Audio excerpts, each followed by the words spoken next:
We're done. Donna, we're disowning you as our daughter. My father's words hung in the air like a death sentence.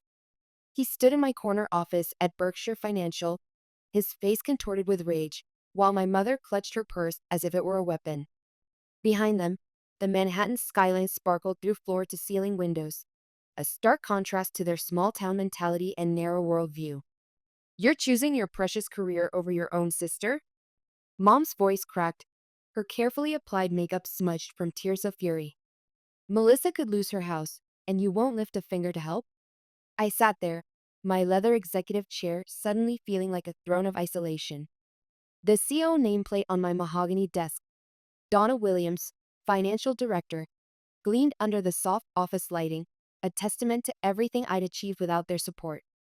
After 32 years of being treated as second best, after decades of watching them coddle my younger sister while dismissing every achievement I'd earned, this moment felt inevitable. I believe we're done here, I said quietly, my voice steady despite the earthquake in my chest. I pressed the intercom button. Nancy, please escort my visitors out. As security approached, Mom turned for one last shot, her voice echoing through the halls.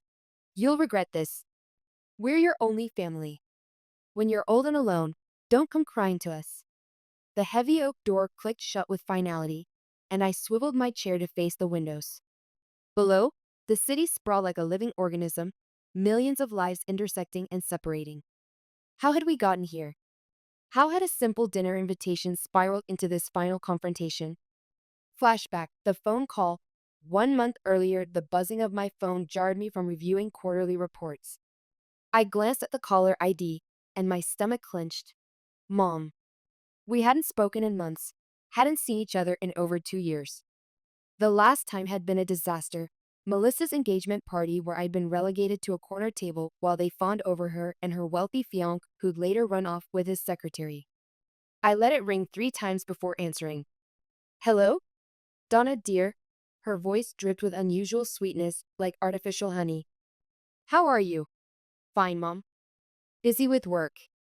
I kept my tone neutral, professional. Always working, aren't you? There was that familiar edge of disapproval. Well, we're having dinner next Saturday. Just family. We'd love to see you. The we felt forced, artificial.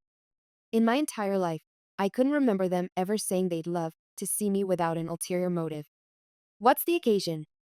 Oh, nothing special. Just missing our daughter. Our daughter. Singular. As if they didn't have to. I should have said no. Every instinct screamed at me to decline. But something, curiosity, hope, or maybe just the eternal child inside still seeking parental approval, made me agree.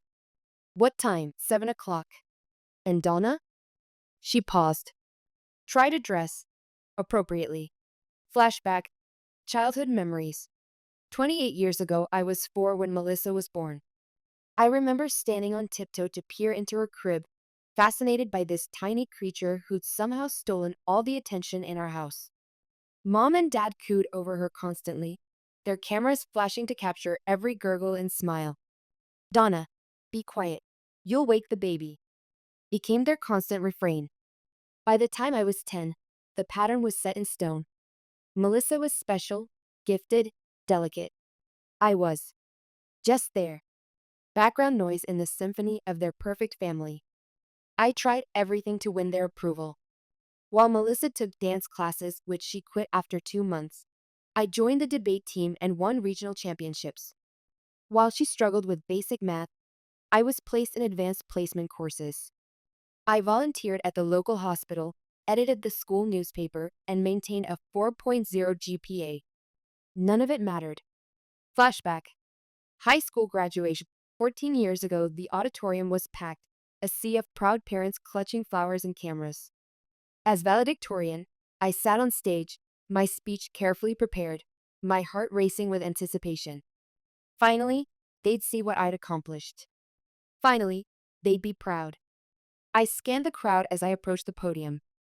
Third row, center. That's where they said they'd be. But the seats were empty. My voice wavered as I began. Fellow graduates, families, and friends. Halfway through my speech, my phone vibrated in my pocket. I ignored it, pushing through to the conclusion, accepting polite applause from strangers while my eyes kept returning to those empty seats. After the ceremony, I checked my phone. Sorry, can't make it. Melissa has a dance competition. She really needs our support right now. Congratulations, though. Love, Mom and Dad. That was the day something fundamental broke inside me. Standing there in my cap and gown, surrounded by celebrating families, I made a decision. I would never again seek their approval. I would build my own life on my own terms. Flashback, college years. 10 years ago, Princeton University was my escape hatch. The full scholarship I'd earned through countless late nights of studying became my ticket to freedom. Far from home, I reinvented myself. No longer was I Melissa's older sister or the other daughter. I was Donna Williams, economics major, Dean's List student, future leader. I threw myself into my studies with the same intensity I'd once used to seek my parents' attention. But now, the validation came from professors, internship supervisors, and my own sense of accomplishment. I graduated summa cum laude, with multiple job offers from top financial firms. My parents didn't attend that graduation either. Melissa had boyfriend troubles and needed their support. Present day, the dinner, back to 1 month ago Saturday arrived, gray and drizzling, pathetic fallacy at its finest. I stood in my walk-in closet, deliberating. Part of me wanted to show up in my best designer suit, Louboutin and heels clicking confidently on their linoleum floor. But the wiser part knew better. I chose carefully, department store jeans, a simple blouse from Target, minimal makeup. My Cartier watch stayed in its box, replaced by a cheap Timex. The Mercedes remained in the garage. I called an Uber instead. The driver dropped me off at the familiar suburban house. Nothing had changed, same fading paint, same plastic flamingo in the garden that Dad insisted was ironic. Taking a deep breath, I rang the doorbell. Dad opened the door, his smile distracted. Donna, come in, come in. The living room scene was painfully predictable. Melissa lounged on the couch, our parents flanking her like attendants to royalty. She was mid-story, gesturing dramatically with manicured nails. And then I told him, listen, if you want the Henderson account, you need me on your team. And you know what? He practically begged. She stopped noticing me. Oh, look who decided to grace us with her presence. Hello, Melissa. I kept my voice neutral. Mom jumped up, her hug perfunctory. Donna, honey. You look comfortable. Translation, you look poor. Dinner was an exercise in endurance. Melissa dominated the conversation, regaling us with tales of her marketing triumphs. They're talking about making me senior account manager, she bragged, twirling her wine glass. Can you imagine? At my age. That's wonderful, sweetie, Mom cooed. Our little star, Dad added, patting her hand. When he finally acknowledged my existence, it was with the enthusiasm of someone remembering to take out the trash. So Donna, still at that financial place? What's your position again? Still at Berkshire, yes. Melissa snorted into her wine. God, Donna. 8 years at the same company? That's practically ancient in today's job market. I've been promoted 3 times in 4 years. I smiled, thinking of my corner office, my team of 50 analysts, the corporate jet I'd taken to London last month for a merger negotiation. But I simply said, good for you, Mel. Flashback, career ascent. 5 years ago, the promotion to financial director came with a salary that made my eyes water. I celebrated alone in my new apartment, a penthouse in Lakeside Tower with views that stretched to the horizon. I'd earned every penny through 16-hour days, weekend work, and a ruthless dedication to excellence. While my peers partied, I studied market trends. While they took vacations, I took on additional projects. The apartment became my sanctuary, marble countertops, floor-to-ceiling windows, a terrace where I could watch the sunrise over the city. I furnished it with pieces I loved, not to impress anyone, but because they brought me joy. I never told my family. What would be the point? The family gathering, the bomb drops. 3 weeks ago, the invitation to the family gathering came via text from Mom. Next Saturday, 4 p.m. Everyone will be there. Important announcement. When I arrived, The driveway was full of familiar cars. Inside, aunts, uncles, and cousins milled about, the air thick with curiosity and gossip. Donna. Aunt Carol pulled me into a perfumed hug. It's been years. Still working at that bank? Something like that, I murmured. Dinner was served buffet style, everyone crowding around the extended dining table. Once we were seated, Mom stood, tapping her glass with a spoon. Thank you all for coming. We have wonderful news to share. She beamed at Melissa, who stood with practiced drama. 2 weeks ago, Melissa announced, her voice carrying that special tone reserved for moments she knew would be envied. I bought my own apartment in Westridge Heights. Applause erupted. Westridge was nice, upper middle class, respectable. Not Lakeside Tower, but impressive for someone her age. It's gorgeous, she continued. 2 bedrooms, granite countertops, a view of the park. Of course, Mom and Dad helped with the down payment. She blew them a kiss. Mom turned to me, her voice deliberately loud. Donna, aren't you going to congratulate your sister? All eyes turned to me. Melissa giggled. She's probably jealous. Not everyone can afford property in this market. Something inside me snapped. Years of diminishment, of being the footnote in their family story, crystallized in that moment. Actually, I said calmly, I bought my place 2 years ago. Melissa's smile faltered. Oh, a studio apartment? Or one of those tiny condos? I took a sip of water, letting the silence build. 4 bedrooms, corner unit. Lakeside Tower. The room went silent. Uncle Jim's fork clattered onto his plate. That's impossible, Melissa sputtered. You're just a middle manager. Those apartments cost millions. Financial director, I corrected. For 3 years now. Dad's face had gone pale. Why didn't you tell us? I met his gaze steadily. You never asked. The aftermath, true colors revealed.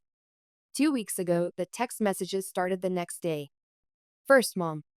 We need to talk about what happened at dinner. Call me. Then Dad. Your mother is very upset. This secrecy is hurtful to the family. Finally, Melissa. I can't believe you tried to upstage me at my celebration. So typical. I ignored them all, focusing on work. But by Wednesday, the messages had taken a different tone. Mom, Melissa's having trouble with her mortgage payments. As family, we should help each other. Dad, your sister might lose her apartment. Surely you can spare something? Melissa, I know we haven't always been close, but I really need help. Can we talk? The audacity was breathtaking. After years of neglect, after attempting to humiliate me in front of the entire family, they expected me to bail out their golden child? The office confronted me. 1 week ago, when my assistant announced my parents were in the lobby, I knew this was coming. I had 5 minutes to prepare myself. They entered my office like invaders, their eyes widening at the obvious signs of success, the awards on the walls, the original artwork, the breathtaking view.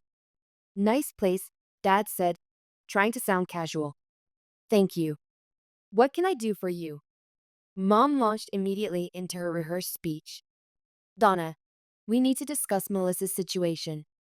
She's in real trouble with these mortgage payments and with your obvious success. No, I interrupted. You haven't even heard us out. Dad protested. I don't need to. The answer is no. Mom's composure cracked. How can you be so selfish? We're family. Family? I stood, years of hurt fueling my words. Family shows up for graduations. Family celebrates achievements. Family doesn't pit sisters against each other or play favorites. We did our best. Dad shouted. Your best was never good enough for me, but it was always more than enough for Melissa. You made your choices. Now live with them. Flashback. The breaking point. 15 years ago, it was Christmas Eve, and I'd just received my early acceptance to Princeton. I rushed home, letter in hand, bursting with excitement. This was it, the moment they'd finally see my worth. I found them in the kitchen, huddled around Melissa, who was crying over a B on her report card. It's okay, sweetie, Mom cooed. Grades aren't everything. You're special in your own way, Dad added. I cleared my throat. I got into Princeton. Full scholarship. Mom glanced up briefly. That's nice, dear. Melissa, honey, how about we go shopping tomorrow? Get your mind off this? I stood there, acceptance letter crumpling in my fist, as they continued consoling Melissa over a single mediocre grade. That was the moment I truly understood. Nothing I achieved would ever be enough. Present day, the final confrontation. Back to the office, seeing you've had everything handed to you, I continued, my voice steady despite years of suppressed emotion threatening to break free. The dance lessons, the tutors, the down payment for the apartment. What have I ever been given? Nothing but criticism and neglect. We gave you life. Mom screeched. And I've made something of it without you. I gestured to my office. Everything you see here, I earned. While you were babying Melissa, I was building a career. While you were funding her failures, I was succeeding. Dad's face reddened. Family helps family. Family loves family, I counted. Unconditionally. Equally. You've never loved me. You've tolerated me. Used me as a benchmark to make Melissa feel special. That's not true. Mom protested weakly. Name one achievement of mine you celebrated. One milestone you attended. One time you chose me over her. Silence. That's what I thought. I pressed the intercom. Nancy, please have security escort my parents out. Aftermath. The fallout. Present day, it's been a week since that confrontation. I've blocked their numbers, instructed building security to deny them access, and begun the process of legally changing my emergency contacts. The flying monkeys came out in force, relatives I hadn't heard from in years suddenly concerned about family unity. Aunt Carol called, trying to guilt me. They're getting older, Donna. You'll regret this someday. The only thing I regret, I told her, is waiting this long to cut them off. Melissa, predictably, played the victim on social media. When family turns their back on you in your time of need. Betrayed family values. I didn't respond. Instead, I booked a first-class ticket to Paris. 3 weeks of museums, cafes, and solitude. A reset. Reflection. The weight of freedom. On the plane to Paris, as the plane lifted off, I felt something shift inside me. The weight I'd carried for 32 years, the desperate need for their approval, the hurt of their rejection, the anger at their favoritism, began to dissolve. I pulled out my journal and began to write. Today, I chose myself. Not out of selfishness, but out of self-preservation. For years, I've been the ghost in their family portrait, the supporting character in Melissa's starring role. No more. Success, I've learned, isn't about proving yourself to people who refuse to see you. It's about building a life where their opinion no longer matters. And for the first time in my life, their opinion truly doesn't matter at all. I am Donna Williams. I am successful, accomplished, and worthy, not because they say so, but because I know so. And that's enough. That's more than enough. Epilogue, 6 months later. The Tokyo promotion came through last month. I'm now Senior VP of Asian Operations, overseeing our expansion into emerging markets. The salary is obscene, the responsibility enormous, and the satisfaction complete. I heard through the grapevine that Melissa lost her apartment. Apparently, Mom and Dad couldn't cover the payments after depleting their savings. They're all living together now in that same suburban house with the plastic flamingo. Sometimes, late at night, I wonder if I should feel guilty. But then I remember all those missed graduations, all those dismissive comments, all those years of being invisible. I made a different kind of family, colleagues who respect me, friends who celebrate my successes, mentors who guided me. They show up. They care. They see me.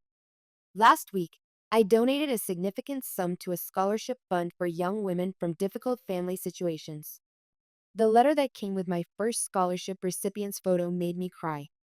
Her name is Sarah, and she's studying economics at Princeton. She wrote, "Thank you for believing in me when my own family didn't." I framed that letter. It sits on my desk, next to my nameplate, a reminder that sometimes the best revenge isn't revenge at all.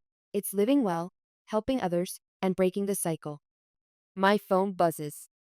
It's my assistant, Ms. Williams. The board meeting starts in 5 minutes. I straighten my jacket, check my reflection, and head to the conference room. Behind me, the Manhattan skyline glitters like a promise kept. Ahead lies Tokyo, new challenges, and endless possibilities. I am free. I am successful. I am enough. And I did it all without them.